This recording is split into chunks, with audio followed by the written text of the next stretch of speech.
Hello, everyone. Welcome to the Faithful Entrepreneurship Mastermind. I am your host, Gary Ratliff Jr., and I'm so excited about today. Today is going to be an amazing time as I have a number one guest presenter. I mean, just number one. Just over the past few weeks, I have been talking, but I found out so much just today about our guest presenter that I'm overwhelmed with joy that we are connected and we're going to grow in entrepreneurship and endeavors together. So right now, I just want to welcome you to the Faithful Entrepreneurship Mastermind. This will be the first with our guest presenter. Last week, I presented the framework of what I envision as the Faithful Entrepreneurship Mastermind and Tuesdays here in February. Just looking forward to engaging with other entrepreneurs, talking about pain points, listening to guest lectures and talks about ideas and topics that we're not thinking about, that we should be thinking about, that we should be encouraging one another to do and grow in. So without further ado, I am going to bring to the stage our guest presenter for today. Her name is Katisha Galashaw. And I hope I got that last name right. I've been practicing for a week.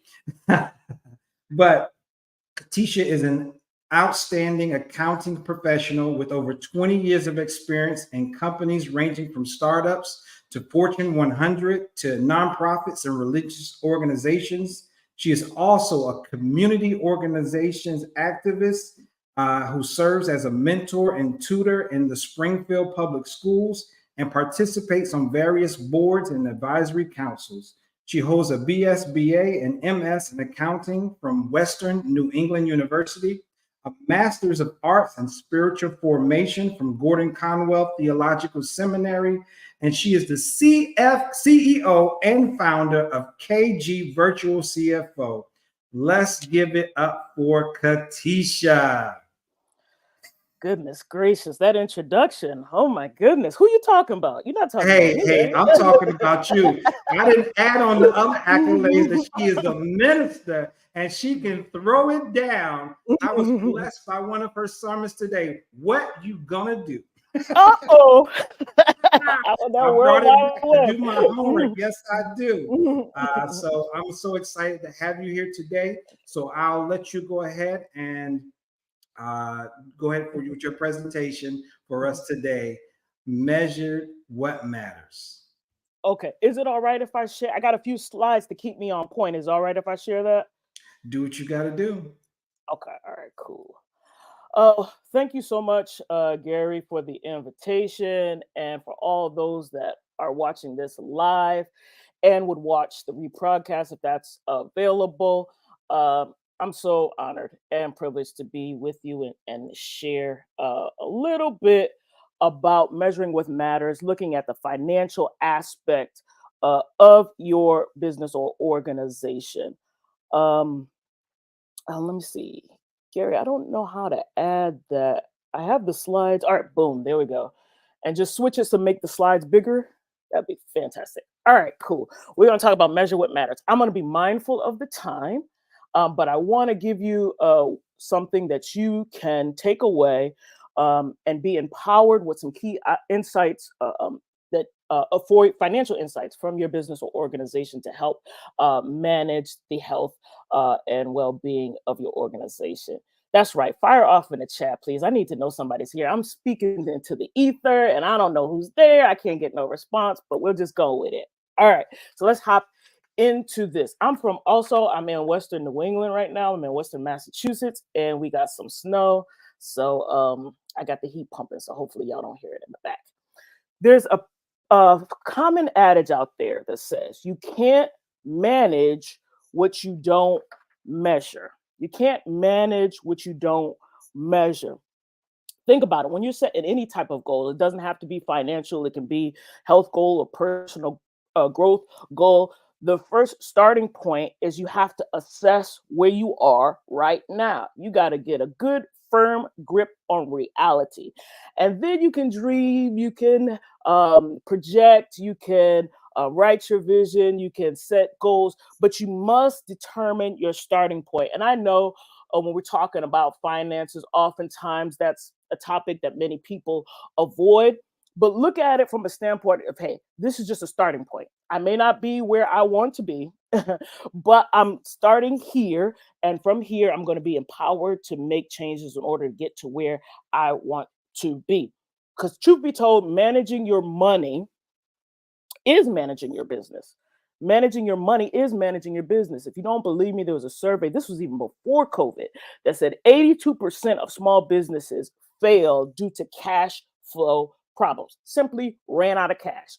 And that's before COVID. I can imagine what those numbers might look like today. But simply put, businesses closed due to lack of cash flow.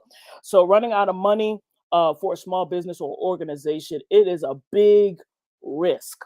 So you must learn how to mitigate that risk and make any necessary changes so that your business or organization can thrive. How do you eat an elephant? One bite at a time. I'm not telling you need to be an MBA. You don't have to get your MS in accounting.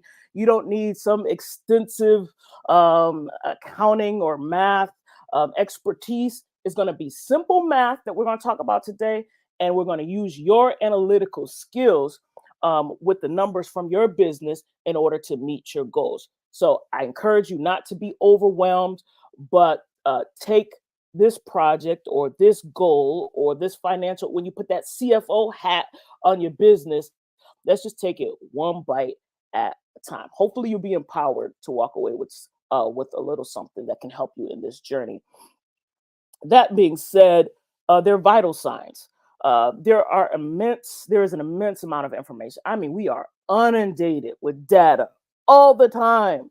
So we must be specific on what we look at in order to assess it and to see if there's anything that we need to do as decision makers.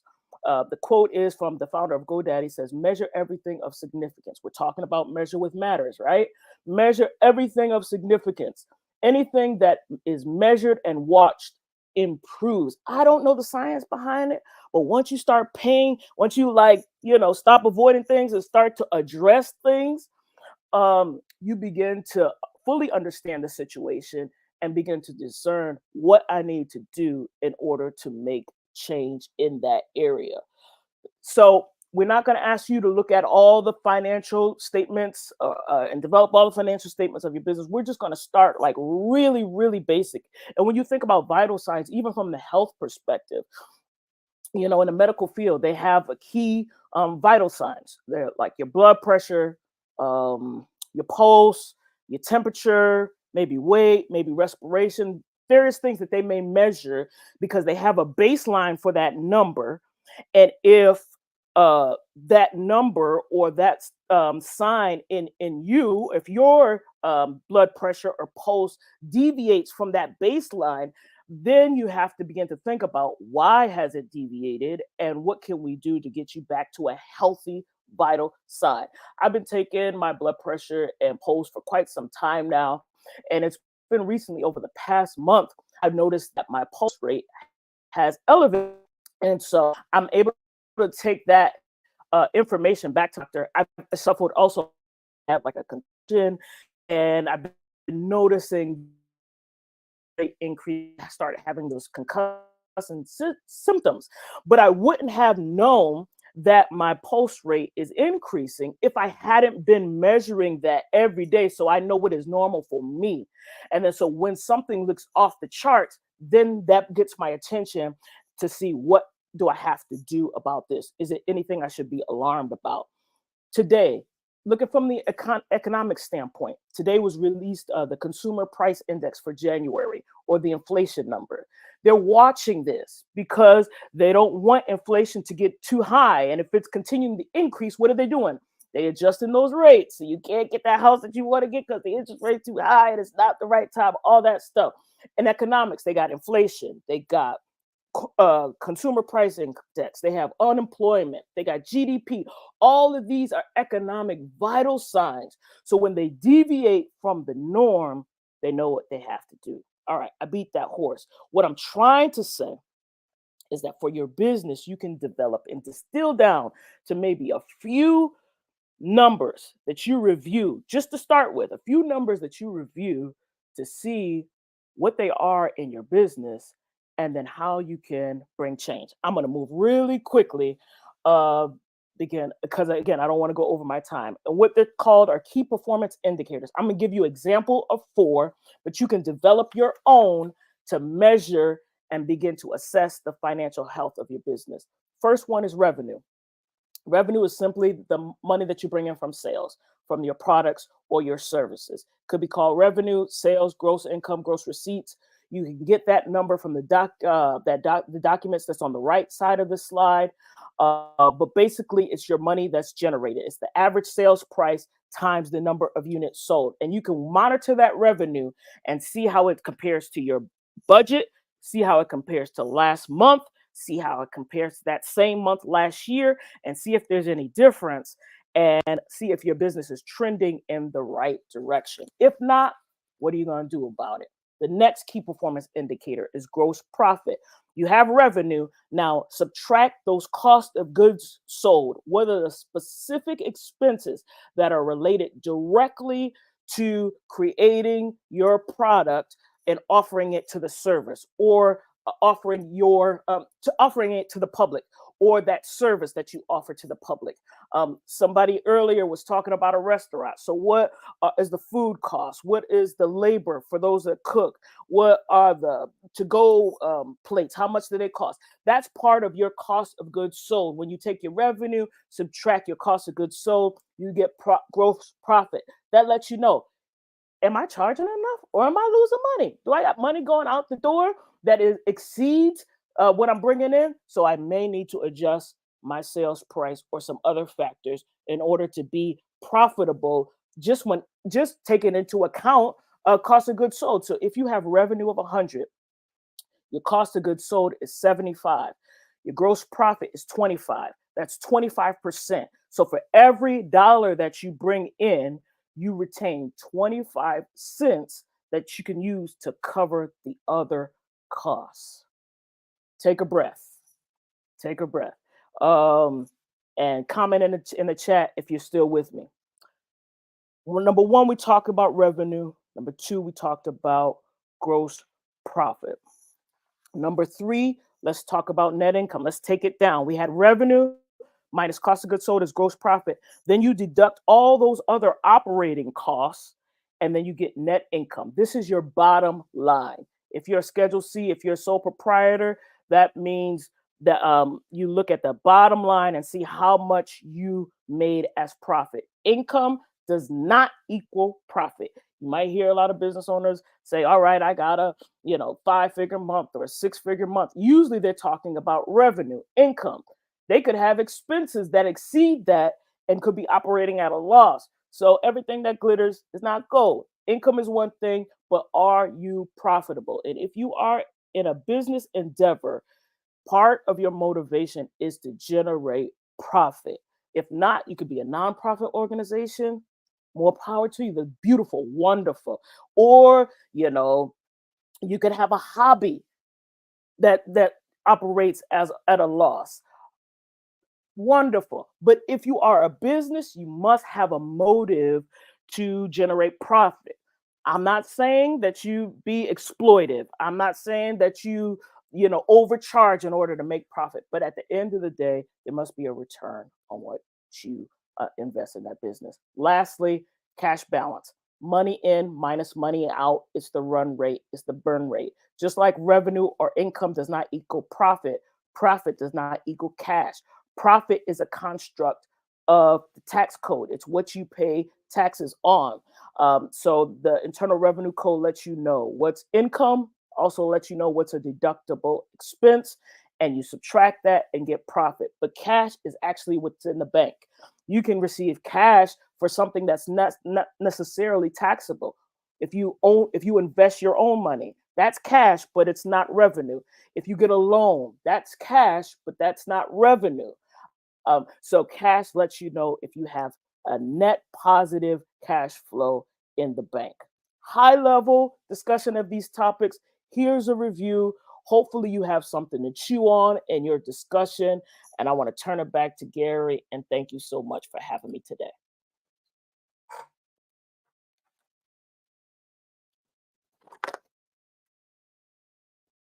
think I lost Gary. Gary, you don't want me to take over, right? All right, you bet. All right, we can't hear you. You got to turn your volume on, and then we're good to go. I think you're on mute. You're on mute.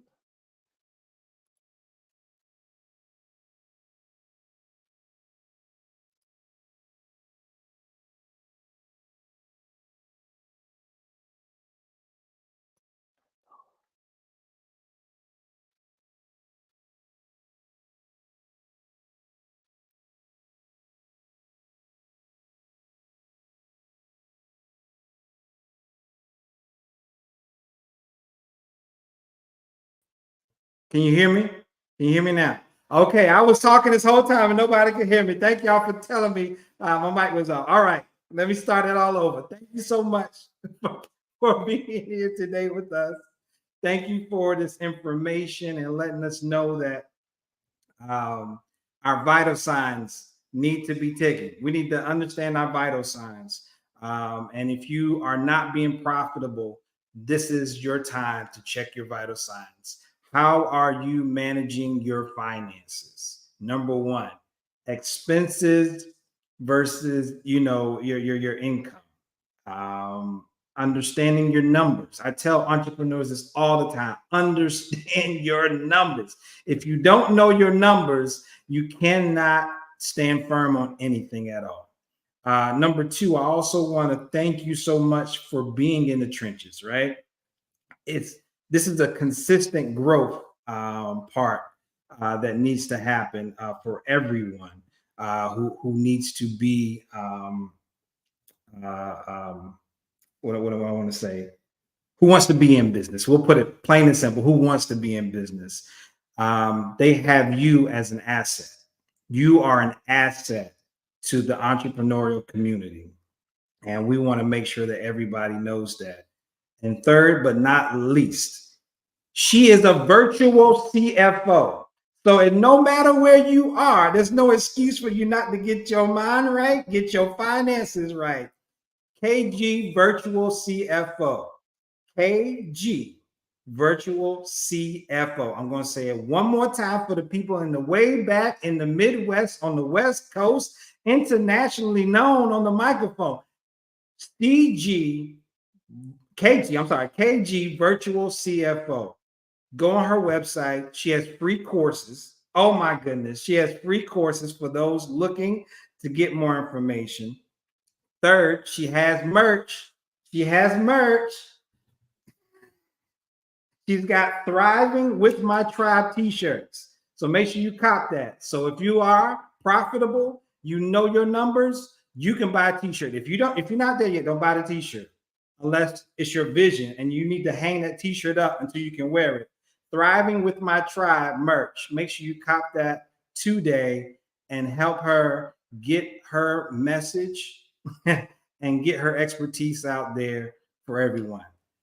Katisha, thank you again. And we will definitely have you back on the show. Thank you all. Thank you so much, Gary, once again. Take care, everyone. Take care. All right. So, hey, we're just getting started. That's just the beginning. We're moving on right now. I have more in store for you. So bringing to the stage right now, I'm bringing to the stage Almighty Fitness CEO himself, Earl Rashawn Griffin. He is the owner and operator of Almighty Fitness out of Massachusetts. He tells you how to get your body right, get your mind right, but also keep your spirit right and intact. Welcome to the stage, Earl Rashawn Griffin, Almighty Fitness CEO. How are you today? I'm doing all right. How are you, man? I'm doing great. Awesome.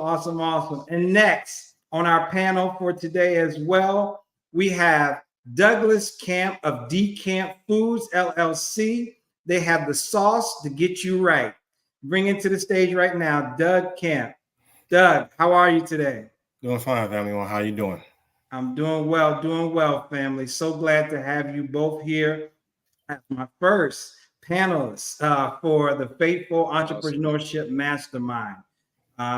hey, we just got hit with a lot. So we're going to scale back. We're going to scale back. And for the audience on this part of the mastermind, what we're going to do is we're actually going to reflect on the talk that we just had from our guest presenter.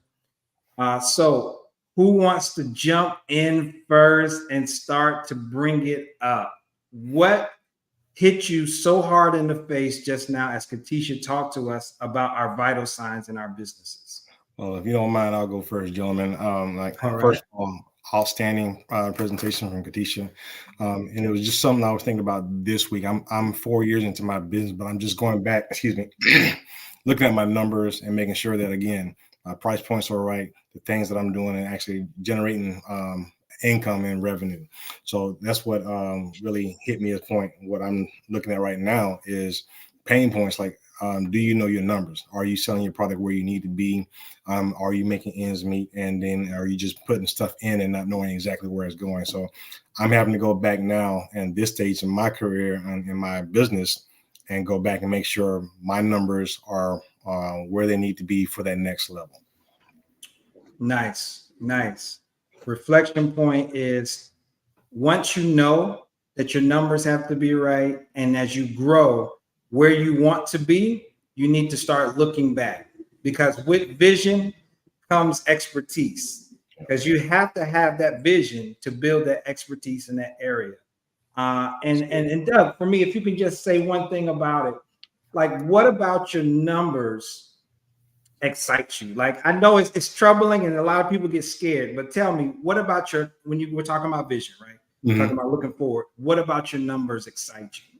Well, for me, making sure that the price point that I'm at for my, like say, I make chili mix and spaghetti sauce, making sure that my price numbers were, I can pay for my inventory and my ingredients, but at the same time, make enough on the back end for charging enough to where it's not overpriced, not gouging people for their time and money, but I'm actually bringing value. So making that connection between the value of my time and effort into making a certain product for them, but at the same time, it's not gouging people's pockets to sort of buy my product. But I'm at right there in the middle to where everything that I have is covered, and I'm also making a profit at the same time and feeling good and conscious about what I'm doing. Awesome. Earl, hit us with something. What was something that you can reflect on right now from the presentation? Well, I didn't want to piggyback off what he just said, but that was the first thing that came to my mind. You can't manage what you don't measure. And I think that's been one of the things that I a lot of times forget to do, is to go and run the numbers. Like you get money comes in, you're paying bills, you're ordering food, you're not paying attention that, all the excess spending is actually taken away from your profit. So for me, it was big because I actually see the numbers. Like I have the numbers and I'm doing pretty well, but the money that's going out, she said something about your income is not, what did she say?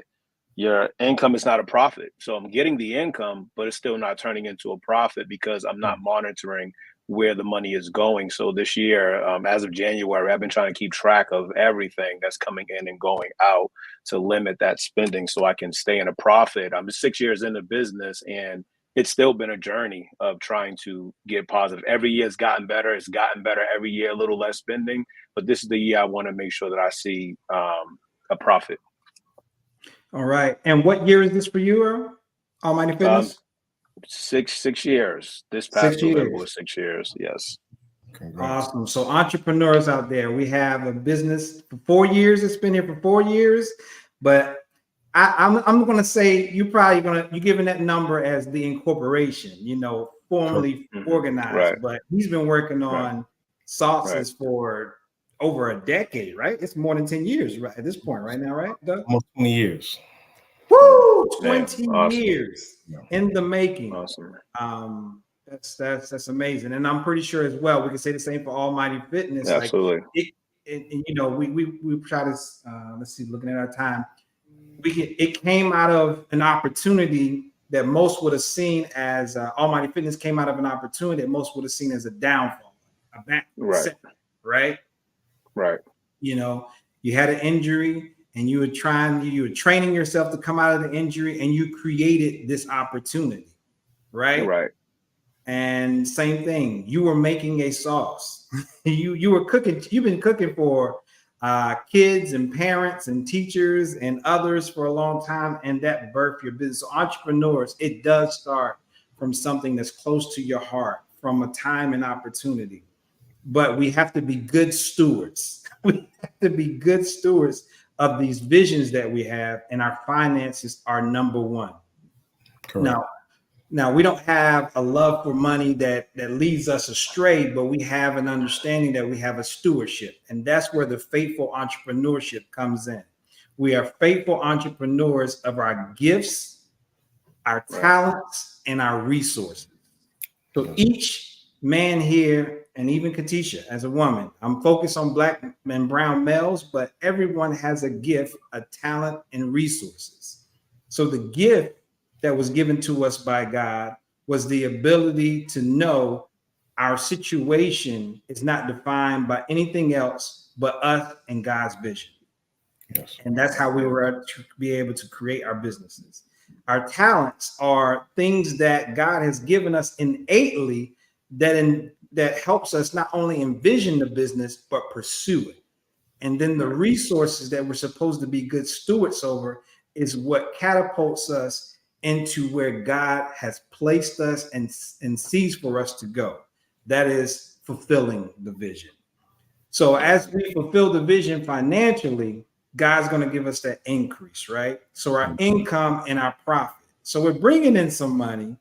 We're strategically placing our items, our products, and our services to be available, but we have to steward over those numbers to know that we have a return coming in so that we can be providers. So now our identity in Christ, our identity in God comes out, right? We have to be providers. We have to be providers for our home and for our businesses. Because now if we're going to hire people, we have to be good stewards over that. If we're going to have suppliers, we're going to have to be good stewards over that. So with that in mind, give me two things that you feel have been integral to your growth over 4 years, over 6 years. Whoever wants to go first on that one. I could go first. Being in the fitness world, for me, you never really know your client. You might have a client today, you could lose them tomorrow. You don't know if they're going to make their payment next month. So for me, one of the things that was vital was making sure that I build a community. The personal training role has changed. It's not just about fitness.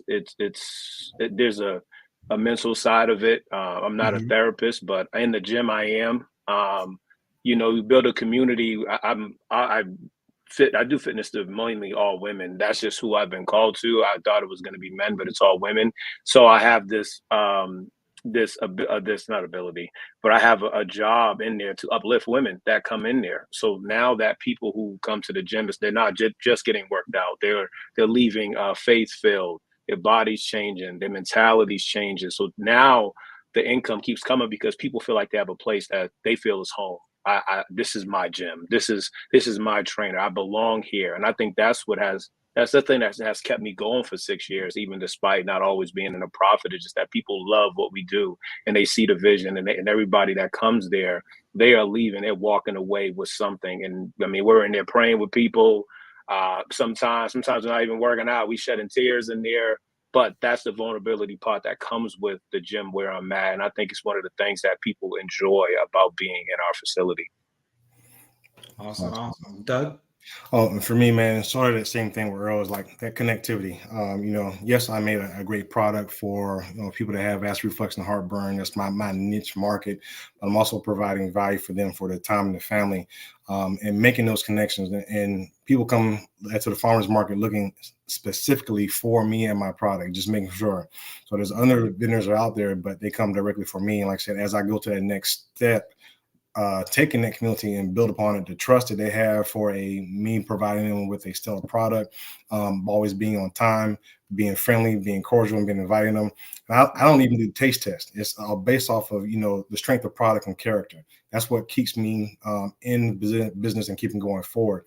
But as I make that transition into hopefully get to the shelves on HEB or Walmart, wherever I go to next, it's that strength of character and that presence that, okay, he hasn't changed, or the product has always been the same, and you're going forward because you know that you know the value that you're bringing to the person that's coming to you. Right. Awesome. Value of the product, value of the service, and us seeing the power in that and the opportunity of it all is what establishes us as faithful entrepreneurs. I really want to stick that home for those watching right now. Your values matter. Your values do matter. Your stewardship matters. And knowing that you're an owner, you own this. Whatever comes out of it, you own it. Good and bad, you own it. And I do believe, so I have personal relationships with both Earl and Doug, personal relationships. And I've seen the integrity that has to be held up, right? There's a level of integrity that has to be held up by both of them to still operate this number of years, because most businesses fail within their first year. Right. Most businesses, and to be honest, most businesses fail within half a year because number one, the numbers weren't right. Right. And I'm not laughing at it. I'm saying we have to get numbers right. Bringing it back to the whole topic. If your numbers aren't right, if you haven't tapped in with somebody who can tell you price points, to tell you this will be the number of expenses, this is the amount of expenses you will have going forward. I mean, Doug, for you, I mean, going to the farmer's market, people think, oh, well, you don't need it. You're going there and you can get away with not having a lot of overhead. That's not true. That man has to put gas in that car to get to the farmer's market. He has to stock up to provide the product for the farmer's market. Then he has to, there's a local fee for placing your table and pitching your tent, your table there at the farmer's market. So yeah, it may not be as much as a storefront, but there's still expenses there that if you aren't in tune with the numbers for your industry and for your product or service, it's lights out. The same thing for the gym. Like you said, clients come and go. You don't know who's coming through that door every day, or if they're going to come in every week. You might have your once in a while. And that's why we have additional services that we can start looking into. Because one thing I was talking to an entrepreneur about before was, do you know the difference between work and opportunity? Right. Work is something you do. Opportunity is something you see. Right. We can all do some work, put your hands in something and get to work. But what are the opportunities that we need to see? Because I'm not going to be 70 years old working. Yeah, I hear that. That's not going to happen. At 70, I'm going to be like, hey, whippersnapper, move that box for me. Exactly. You know what I mean? We have to have a level of growth. And anything else before we go into the next segment? For me also too, man, like I said, when you were talking about, that stewardship, and I'll just give you an example. For me, I had a preparing for a farmer's market. I overslept. It was like working. I had to throw away a whole batch of product. I could not put that product out because it was burnt at the bottom. So yes, I could get by, but again, the integrity of everything. If I do that and I compromise everything else that I'm trying to build and do, just trying to save a couple of bucks. So for me, I had to get rid of that. I had to eat it. It sucked, but at the same time, you're protecting your name. You are the brand. You are going forward. You're the ambassador of what you're doing or what you're bringing to your table, goods and services. So just make sure that you're protected and not just trying to slide through. It's going to be okay, but stand on, like you said, your character, your faith. Like God's always going to provide. Get that money, keep on moving forward. But had I took a shortcut, it only takes one bad review. It only takes one person that says, okay, you know what, they skimped on this. He's not too friendly, or he or she's not too friendly. And next thing you know, now you got to come back and fight against everything that you could have circumvented before by not taking the shortcuts. Right. I think I would say plant your seeds. Get involved in things that don't pay you now, but will pay you later. And I mean that by like getting involved with town meetings, food pickup, pantry delivery, stuff like that. Like you want to get involved. You think those things, you're like, oh, I don't got time, I got to get paid. But no, those things, you don't know who you're going to meet there, who you're going to get connected with, and how they're going to like your integrity and your personality. And then the next thing that comes up, hey, what about that gym? That guy that came by the gym, we got this thing coming. I think it'll be great for it. And then bam, something you thought that wasn't going to pay you ended up paying you big. So I would say that. Yeah. Integrity, stewardship, and follow through will always get you through. So for the final segment of the Faithful Entrepreneurship Mastermind, I choose one of the panel to talk about a pain point in their business, and then the rest of us will kind of have a conversation around it and see what supports and resources we can point them towards.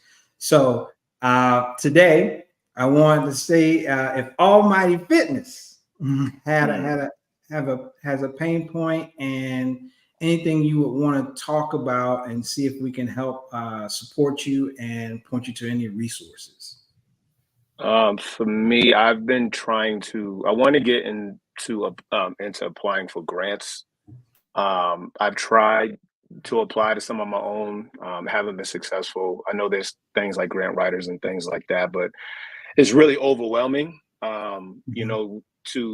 It's so many grants out there. And what I'm learning is that, being just a personal trainer, it's not enough. You have to have a program to get these grants. So trying to take what I do now and write it into a program that it looks appealing to the grant writer, because I'm told that the people who read these grants are people who want to be wild. They want to be, they want to cry. They look like us, So trying to get into that world of getting grants and stuff like that, because I want to try to build some capital with the gym. I don't want to keep going, month to month on rent and things like that. Like I said, I don't know when my clients are coming, but if I have grants that are funding the gym, you know what I mean, I don't have to worry about certain things. So I really want to try. I don't know where to go all the time for grants and things like that. I don't know.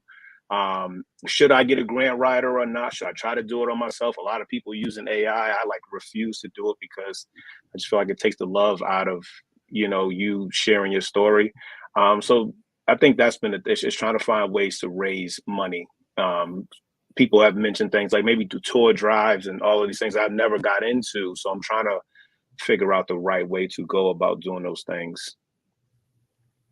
Awesome. Yeah. So that is a big topic, right? Grants. Like you see them all over social media. Do this. You got all kinds of grant enthusiasts.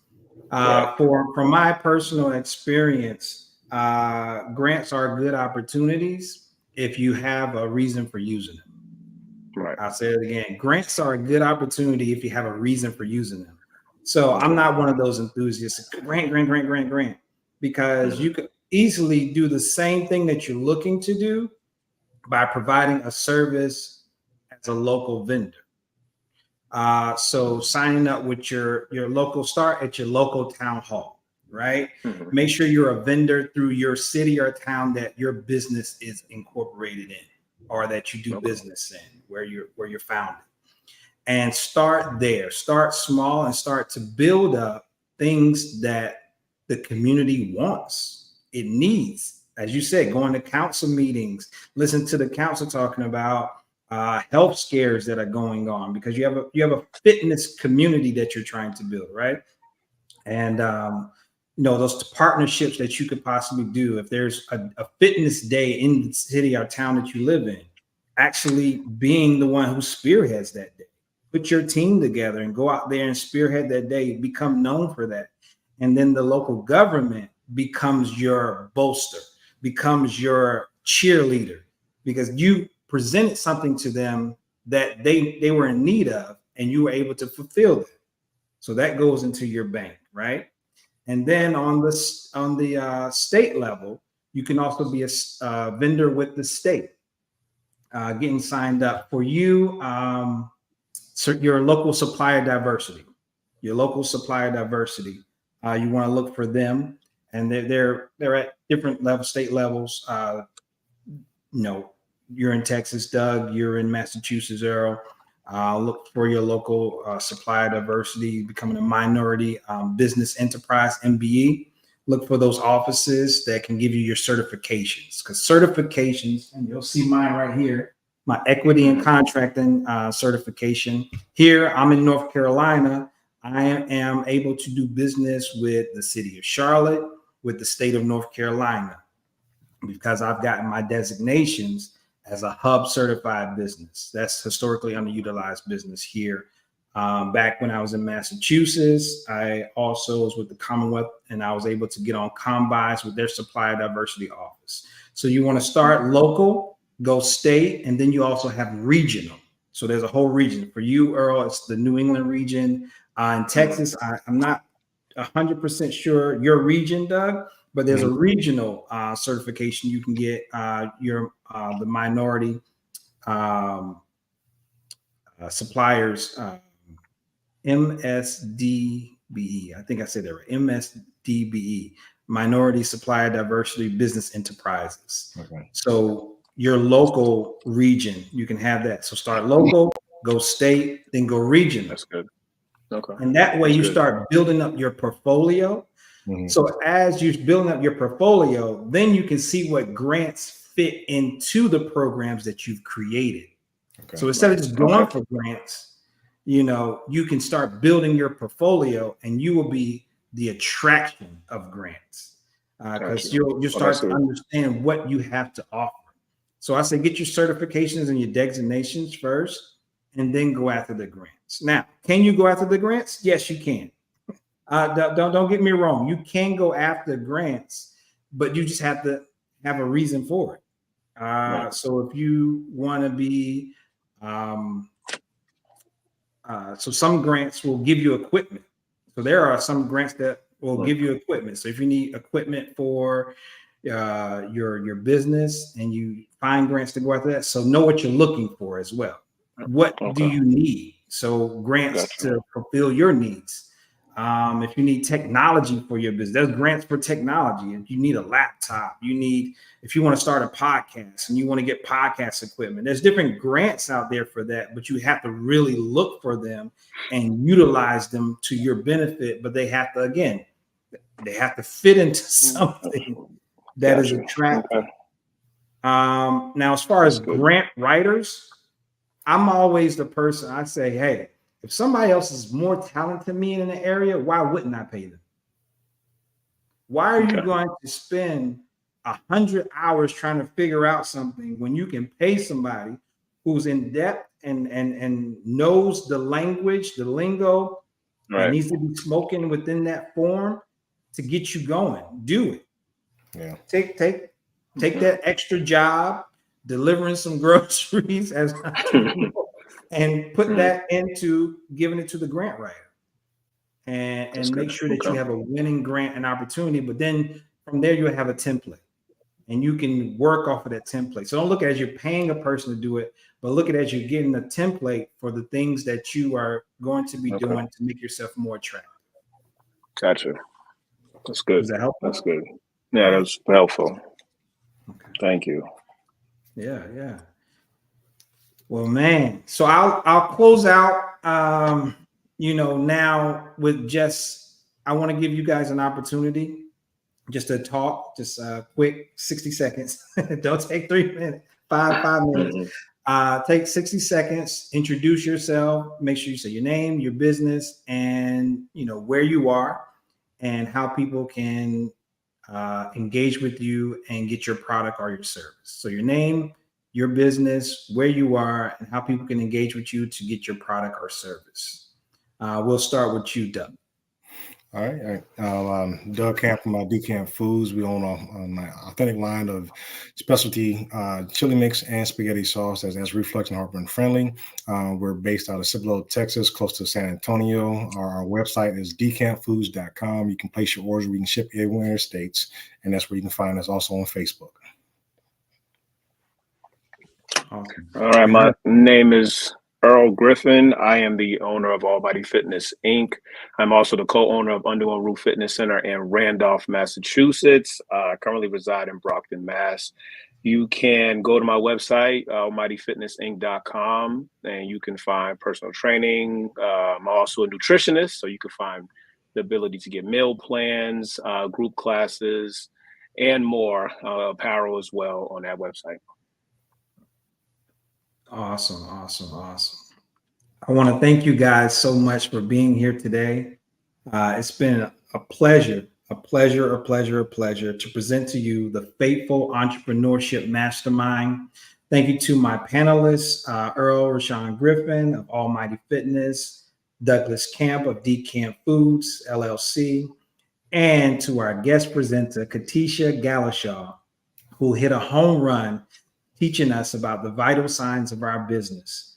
If you didn't have an opportunity to catch it all, make sure during the replay, it's going to be on YouTube as well as here on LinkedIn Live, where you can get that information and also support these businesses. I will put and tag them in the headers and headlines for each live and each replay so that you can visit and support them.